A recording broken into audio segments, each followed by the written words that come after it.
بسم الله الرحمن الرحيم نحمده ونصلي ونسلم على رسوله الكريم أما بعد قال النبي صلى الله عليه وسلم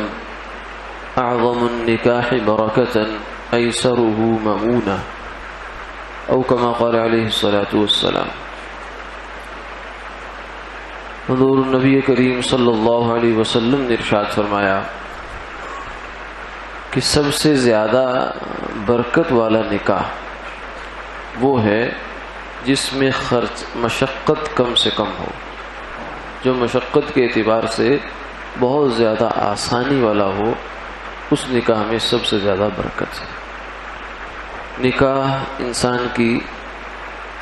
انسانی نسل کی بقا کے لیے اللہ کی جانب سے دیا ہوا ایک حل ہے اور ایک راستہ ہے، اور اس کو اللہ تعالیٰ نے اپنی نعمتوں میں شمار کیا۔ وَهُوَ الَّذِي خَلَقَ مِنَ الْمَاءِ بَشَرًا فَجَعَلَهُ نَسَبًا وَصِهْرًا، کہ اللہ تعالیٰ نے انسان کو پیدا کیا ایک پانی سے، اور پھر اس کے لیے ایک نسب رکھا اور ایک سسرالی رشتہ داری رکھی۔ تو یہ اللہ کی واقعتاً بڑی نعمت ہے جس سے انسان کو بہت راحت حاصل ہوتی ہے، ایمان کی حفاظت ہوتی ہے۔ اس نعمت کو صحیح معنوں میں نعمت بن جائے اور یہ نعمت رحمت ہو اور زحمت نہ ہو، اس کا نسخہ سرکار دو عالم صلی اللہ علیہ وسلم نے اس حدیث مبارکہ میں ارشاد فرما دیا، جس کو آپ برکت بھی کہہ سکتے ہیں کہ نکاح میں برکت پڑ جائے۔ اب برکت کیا ہے؟ برکت نکاح کا ہر وہ نکاح کے بارے میں ہماری توقع ہے جو ہم خیر کی توقع نکاح سے باندھتے ہیں، اس کا پورا ہو جانا، اس کا ہو بہو ہو جانا، یہ انشاءاللہ اللہ کی جانب سے برکت ہے۔ مثلا ایک توقع یہ ہوتی ہے کہ میاں بیوی کے درمیان افہام و تفہیم پیدا ہو جائے، ایک دوسرے کی محبت ان کے دل میں آ جائے، یہ ایک برکت ہے۔ یعنی یہ وہ چیز ہے جو آپ محسوس کر سکتے ہیں، دکھا نہیں سکتے، اور یہ ایسی چیز ہے جس کو پیسے سے خریدا نہیں جا سکتا۔ برکت وہ چیز ہوتی ہے جو مارکیٹ میں نہیں ملتی، آپ اس کو خرید نہیں سکتے، وہ من جانب اللہ کی جانب سے جو ہے انعام ہوتا ہے کسی اچھے کام کا۔ اسی طریقے سے خاندانوں کے درمیان آپس میں مناسبت بن جائے، اور سسرال میں بچی کے دل میں سسرال کی جگہ بن جائے، اور جو ہے سسرال کے دل میں بچی کی جگہ بن جائے، اور مرد ہے اس کے بھی سسرال میں اچھی جگہ بن جائے اس کے لیے۔ تو یہ چیزیں ہوتی ہیں۔ پھر آگے اللہ تعالیٰ اس نکاح کو اچھی نسل کے وجود میں آنے کا، اچھے خاندانوں کے وجود میں آنے کا، اور پھر اچھے معاشرے کے وجود میں آنے کا اللہ ذریعہ بنا دے۔ یہ سب وہ نیک مقاصد ہیں جو ایک نکاح کے ساتھ وابستہ کیے جاتے ہیں اور کیے جانے چاہیے۔ اب یہ مقاصد حاصل کیسے ہوں گے؟ آپ صلی اللہ علیہ وسلم نے نسخہ بتایا کہ اس کے لیے یہ ہے کہ نکاح کو مشقت سے نکال دو، یعنی نکاح پر زیادہ مشقتیں کرنا، زیادہ بڑھ چڑھ کر اس کو کرنا، یہ برکت حاصل ہونے کا ذریعہ نہیں ہے، بلکہ شاید یہ الٹی گنگا بہہ جاتی ہے اس سے، کہ اب ہم کوشش کرتے ہیں کہ اتنا زیادہ سامان دیا جائے، اور پھر جناب سٹیٹس اتنا بلند رکھا جائے، اور پھر لوگوں کو اتنی دور دور سے بلایا جائے، چاہے قرض اٹھا کر کیا جائے، چاہے کچھ بھی کیا جائے۔ کچھ لوگ جو ہے وہ منگنی پر بھی لاکھوں کا خرچہ کر دیتے ہیں، اور بینکوں سے قرض لے کر، لوگوں سے قرض اٹھا کر، صرف اس لیے کہ ناک اونچی رہ جائے۔ تو یہ ناک جو ہے، یہ فرمایا کہ اونچی، یا تو ناک اونچی رہے گی یا برکت حاصل ہوگی۔ اگر برکت چاہتے ہو تو پھر ناک کو تھوڑا نیچا کرنا پڑے گا، اس کے لیے تمہیں مشقت کم سے کم۔ مستورات جو ہیں وہ نکاح سے 2 مہینے پہلے، 3 مہینے پہلے بازاروں کے چکر پہ چکر لگا رہی ہوتی ہیں، یہ بھی ایک مشقت ہے۔ مفت کا اپنے آپ کو تھکانا ہے اور مصیبت میں اپنے آپ کو ڈالنا ہے۔ تو آپ نے فرمایا ان چیزوں سے بچ جاؤ، تمہیں ایک تو تمہارا خرچہ بچ جائے گا، تمہارے اوقات بچ جائیں گے، تمہاری صلاحیتیں بچ جائیں گے، دوسرا جس کام کے لیے سارا جھنجھٹ پال رہے ہو، اللہ اس کام کو برکت والا کر دیں گے۔ اب ہمارے اوپر ہے کہ ہم آپ صلی اللہ علیہ وسلم کے اس نسخے پر عمل کرتے ہیں یا نہیں کرتے، یا ہم نے وہی اپنی زندگی کی پرانی ڈگر پر ہی چلنا ہے کہ جب بھی نکاح آئے گا، شادی کا موقع آئے گا، بس وہی ہندوانہ رسمیں ہوں گی، اور جو ہے وہی شیطان کو خوش کرنے والے سارے کام ہوں گے، یا اللہ کے محبوب صلی اللہ علیہ وسلم نے جو ہمیں بتایا ہے ہم اس پر عمل پیرا ہو کر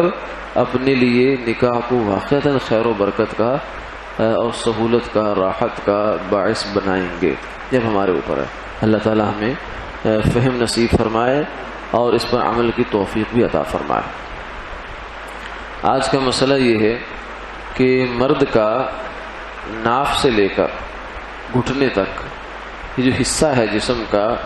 یہ سطر ہے، یہ شریعت کی اصطلاح ہے سطر، یعنی یہ حصہ ایسا ہے کہ اس کو مرد کے سامنے کھولنا بھی جائز نہیں ہے۔ یہ حصہ سطر کہتے ہیں اس کو، اور نماز کے اندر اس حصے میں سے اگر کچھ کھل جائے،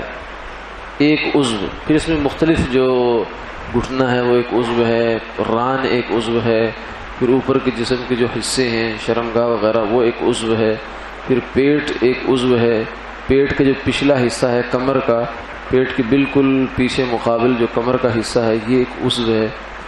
تو ان اعضاء میں سے کوئی عضو اگر نماز میں کھل جائے اور ایک رکن کی مقدار کھلا رہے تو اس سے نماز فاسد ہو جاتی ہے، یعنی جیسے وضو ٹوٹنے سے نماز ٹوٹ جاتی ہے، اسی طریقے سے سطر کی جو شرط ہے اس میں سے اگر مفقود ہوگی کوئی شرط اور ایک رکن کے برابر سطر کھلا رہا تو اس سے نماز ٹوٹ جاتی ہے۔ نوجوان ہمارے بھائی کچھ ایسے کپڑے لباس پہن کے نماز کے لیے تشریف لاتے ہیں کہ جو اول تو غیروں کا لباس ہے، اس سے ویسے ہی مسجد میں آتے ہوئے اس سے بچنا چاہیے، لیکن چلو اگر کوئی مجبوری ہے جلدی میں آ گئے تو پھر اس چیز کا خیال رہے کہ وہ بعض دفعہ بہت چست قسم کا لباس پہنا ہوتا ہے جس میں آدمی بڑی مشکل سے پورا آ رہا ہوتا ہے، اس کو پتہ نہیں جینز کہتے ہیں یا کیا کہتے ہیں، تو وہ اس قسم کا لباس ہوتا ہے، اور پھر اوپر کی جو کرتی ہے شرٹ ہے وہ اتنی مختصر ہوتی ہے کہ یہ جو جسم کا حصہ ہے کمر کا پچھلا حصہ یہ نظر آ رہا ہوتا ہے، اور یہ حصہ یہ سطر کا ایسا حصہ ہے کہ جس کے کھل جانے سے نماز نہیں ہوتی۔ جب سجدے میں یہ حضرات جاتے ہیں، ایسے حضرات نوجوان ہمارے بھائی، تو وہ حصہ ان کو کھل جاتا ہے، تو اس کے حصے کے کھل جانے کی وجہ سے نماز ان کی ٹوٹ جاتی ہے۔ تو یہ بڑا حساس مسئلہ ہے، بڑا نازک مسئلہ ہے، اس کو مطلب ویسے ہی یہ نہیں ہے کہ چلو ایک ترغیب کی بات ہے، عمل کر لیا نہیں کیا، بلکہ یہ وہ مسئلہ ہے جس سے آپ کی نماز، دیکھیں وضو آپ نے وقت نکالا، وضو کیا، مشقت اٹھائی اور پھر نماز میں کھڑے ہوئے، لیکن اینڈ پہ جا کر پتہ چلے حساب کتاب جب ہو کہ یہ نماز تو آپ کی ہوئی ہی نہیں ہے، تو کتنی خسارے کی چیز ہے، کتنا اپنے آپ کے ساتھ جو ہے وہ دھوکہ دہی کی چیز ہے کہ آدمی غفلت میں پڑ رہے، کوئی بات نہیں، اللہ غفور الرحیم ہے۔